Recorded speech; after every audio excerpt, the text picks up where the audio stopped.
and I'm making money whilst I was driving to breakfast. I realized I was making money while I was eating my breakfast. I realized I was making money while I was changing my daughter's nappy. Money was rolling in and I wasn't working.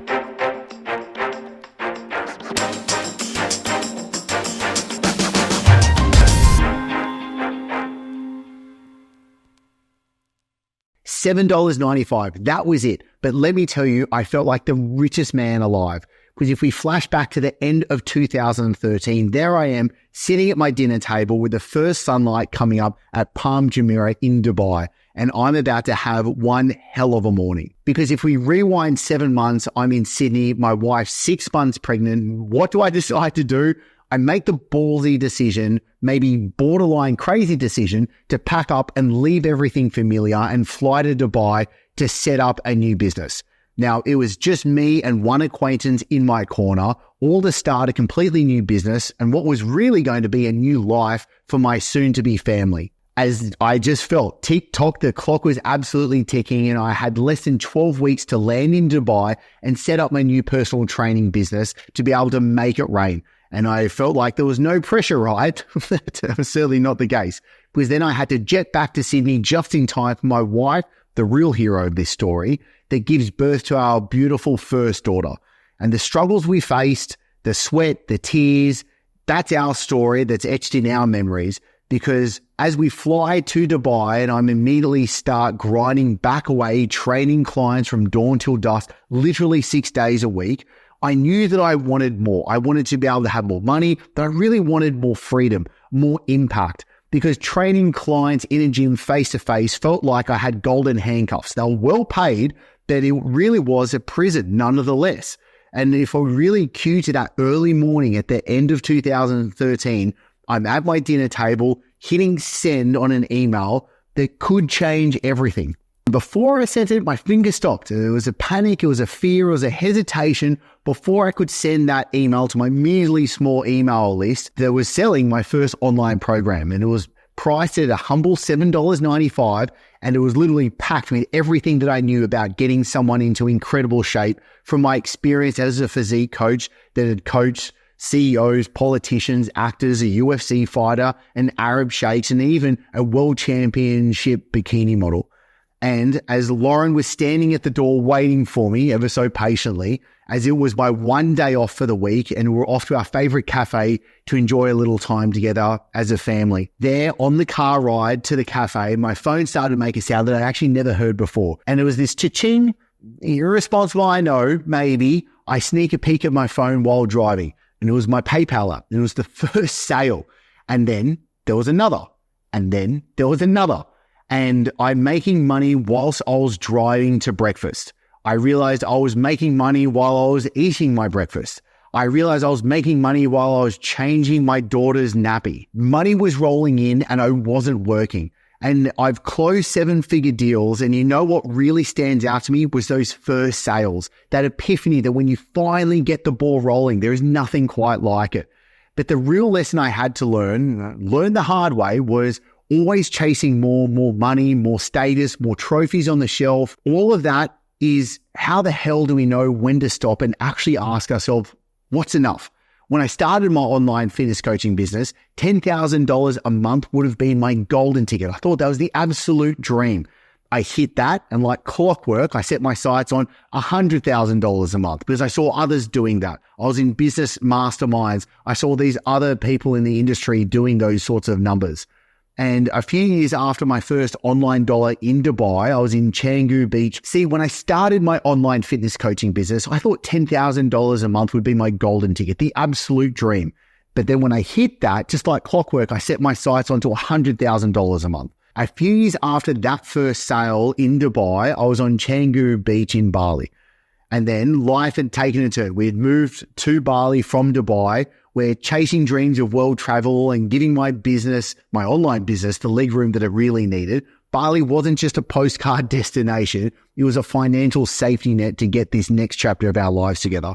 And so fast forward to that day on the beach, I'm building sandcastles with my daughters. And then I get a message from my assistant and the monthly financials have just come in and she sent me this spreadsheet and we'd cracked it. $100,000 a month. And just like a reflex, my first thought was, I wonder how fast I can get to $1 million a month. Now, to be smart enough to have all that money, you have to be stupid enough to want it, J.K. Chesterton said. And so thankfully, I've done the therapy, I've seen the healers, I've tripped on the psychedelics, and I've devoured more books than I could probably poke a stick at. And thankfully, something had finally sunk in. And I thought, enough is enough. Because then I sat there letting that sink in. And after I just reached the point, I hit $100,000 a month, and I immediately then thought, let's go for $1 million a month. I then had the next thought, hang on, enough is enough. As there are two reasons why I think that I thought that. One, it was a gut feeling, and the other is a practical philosophy that I want to be able to live by. So firstly, it's that visceral moment you say enough is enough. It's that moment when you hit a wall, you can't help but be able to just throw your hands up in the air in frustration and despair, and you reach a point where you just can't tolerate the bullshit anymore that you're putting yourself through, and that's when you say enough is enough. But it's also you've hit rock bottom. You've crushed by the weight of whatever's been dragging you down, and you make a decision. You make a pledge that you won't tolerate it any longer. You're done with the pain, you're done with the struggle, and you resolve to fix it and do whatever it takes. And the second reason, I think saying enough is enough, it's a compass. It's a guiding philosophy for you to choose to live the life that you want to live. The suffering, the unhappiness, that gnawing feeling in your gut at 2 a.m. that whispers you're not happy with the life that you're actually living. It's all driven by that constant craving for what you do not have. That endless striving, the thirst for more, that's what's making you miserable. But what if you could actually be peaceful, be fulfilled and content with what you already have while you're still watching success unfold in front of you? I think that's the real trick.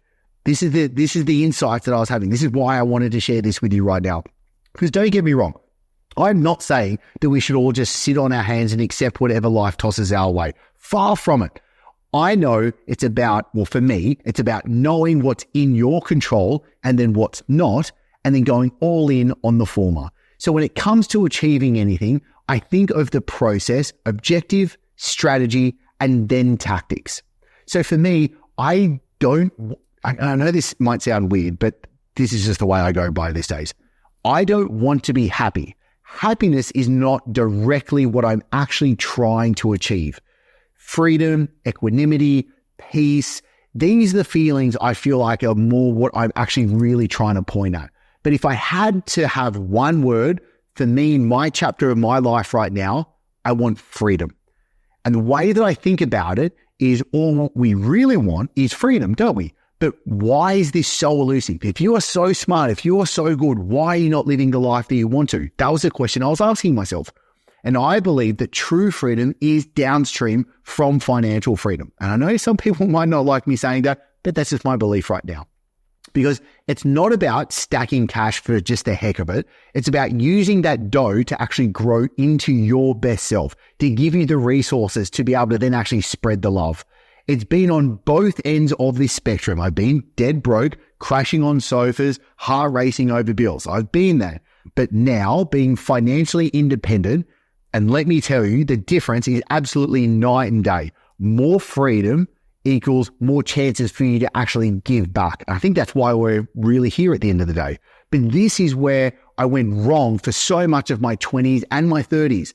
I didn't embody the truth that life really is a journey with multiple chapters. And in each chapter, a man must focus on different aspects of his life. But this is where I went wrong for so much of my 20s and my 30s. I didn't embody the truth that life is a journey with multiple chapters, and that in each chapter, a man must focus on different aspects for his life to grow and find fulfillment. As we move through these stages, it's important to take stock of the key areas that really compromise our existence. And I'm talking about our relationships, our career, our health, our personal growth, our spirituality, and then there's so much more. But when we enter a new chapter, there is often one area that demands a primary focus of energy. So perhaps it's building a career in our 20s. Maybe it's starting our family in our 30s or pursuing a passion in our later years. Whatever the priority is, we must give it our full effort and attention.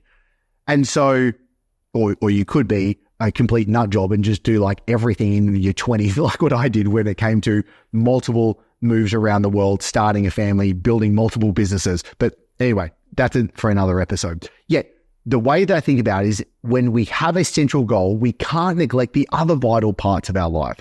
So I'm not exactly sure when in my 20s, but I really became disgusted by how many people were compromising in their lives. It's a typical story that we've all seen. A man becomes rich, yet loses his health or dies early. Or he climbs the ladder of success only to have pitiful relationships with his children and now ex-wife. The cultural norms tell us that we pour everything into one aspect at the expense of all of the others. Yet we risk watching our life crumble around us because of that belief. And that's where the path then is really to identify the critical area of our current chapter and make it our North Star, whilst still tending thoughtfully to all of the other pillars that support a well-rounded life.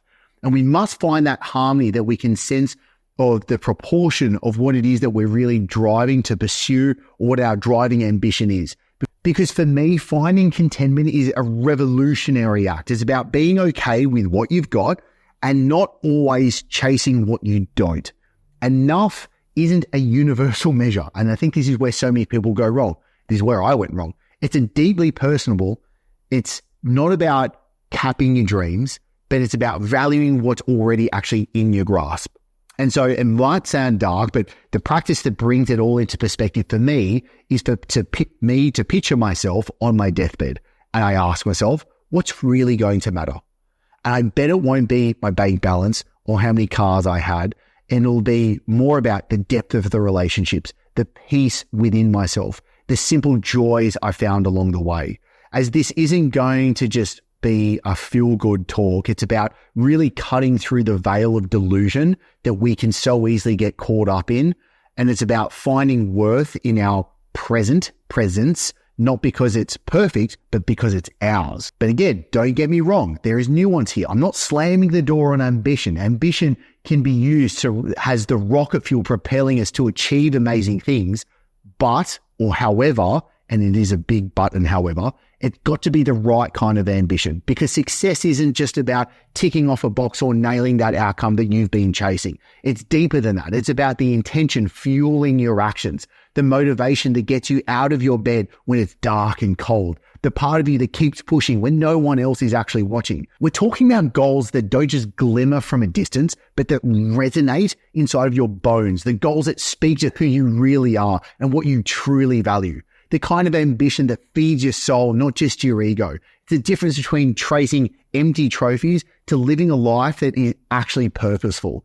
Finding that balance between ambition and contentment. It's a dance. It's a dance, and for me, it's a dance with two left feet. But most of the days, it's going to feel awkward and clumsy. And I'm still myself trying to learn the steps, stumbling more often than I'd probably like to admit. But every now and then, I do catch myself, and this is why I believe you can easily too, is you catch yourself in that rhythm. Because when I do, I'm flooded with gratitude. And I know it sounds like I've lost my mind right now, but the truth is I've lost most of my craving for money. I see it now as a byproduct, not the goal. It's what happens when you're in alignment.